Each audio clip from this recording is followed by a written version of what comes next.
Hi, it's Carolee from Wise Women Ways, and today I want to talk to you about lifting yourself up out of your negative emotions. Now, there's nothing wrong with negative emotions. They're not inherently bad. I don't want to demonize them. We're all human. We're all going to feel them. It's perfectly normal, but it's not effective to get stuck in those emotions or to sit in those emotions for really long. So we want to feel them, we want to identify them, and we want to move through them as quickly as possible. So I'm going to talk to you today about something called the three-part brain, or the triune brain.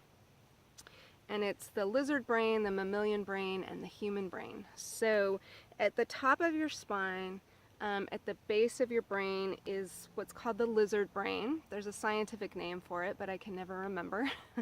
And the lizard brain is in charge of your nervous system, your breathing, your heartbeat. Sort of when you walk and you trip and you right yourself, you automatically kind of catch yourself without thinking about it. That's your lizard brain. It's those basic things that we share with a lizard. And then if you go up further into your brain, kind of in the middle of the brain, is the mammalian brain, which is the emotional brain. So the lizard brain is the automatic actions. The lizard brain is the feeling brain, or the reactions. And if you think of like a monkey scream, that's how I like to think of the monkey brain, the reactive brain. And then the gray matter, the neocortex, which humans, neocortex is huge. It's the gray part, the gray matter of the brain with the lines through it. And that part of our brain is huge, and it's the logical, thinking, creative part of the brain. And it's the responding part of the brain. So it doesn't react, it responds. It chooses a response. And we're the only creatures on this earth that can sit and lay out, 10 different responses and decide which response we want to have, rather than just reacting.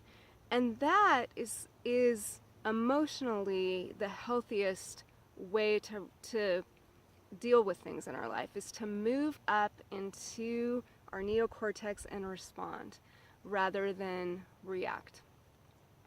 So some exercises that I like to do to get into my neocortex when I'm not feeling it, when I'm either just like numb and in my lizard brain and just acting. When you're really depressed, that's sort of where you are. You're really stagnant, you're not moving, you're just doing those basic motions, going through the life, moving through the motions, and not really living life. So it's better. Anger is actually, and reacting is actually a healthier place than depression is in a lot of ways. And so, if you're feeling in that lizard brain of just going through the motions, you kind of want to move up into that reactive brain, but you don't want to get stuck there either.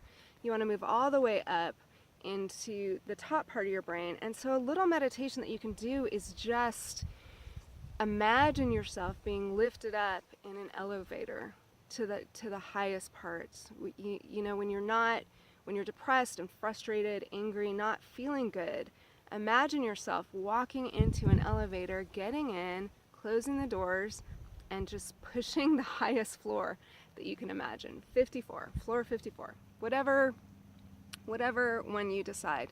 But another really effective way of going to a higher place, taking the higher road, ascending up, is to actually physically find a place to walk up, to ascend, to get your body into this ascension up. And that's a simple ritual. I mean, it's one thing to imagine it in your brain, and what's lovely about the human brain is affirmations, and they've studied a lot about affirmations, religion, all kinds of things, and the impact on the body, and really it doesn't matter if those are true or not. If you want to imagine angels coming and treating you and helping you and attending to you, it doesn't matter. There's no point in trying to figure out if that's true or not. Your brain experiences it as if it's true. And what a lovely thing. I mean, I use all kinds of meditations to help me get through issues. I imagine angels coming and scooping up, my negative emotion and flying it away. There's all kinds of things. So the elevation meditation is really useful. But to couple, the way that you're thinking with actually doing a physical act and walking up and taking a higher road and ascending. So if you can get yourself walking upwards, even if it's just a little tiny incline.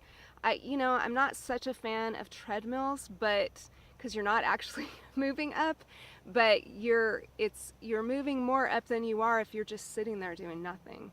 And so any way that you can get yourself moving upwards and telling yourself that I'm ascending, I'm physically ascending, I'm not descending, I'm not sitting in this bottomless pit. I'm ascending to a higher place. I'm taking a higher road. And that's why I came here to one of my favorite places in Homer, Alaska. This is the gorgeous Kachemak Bay behind me.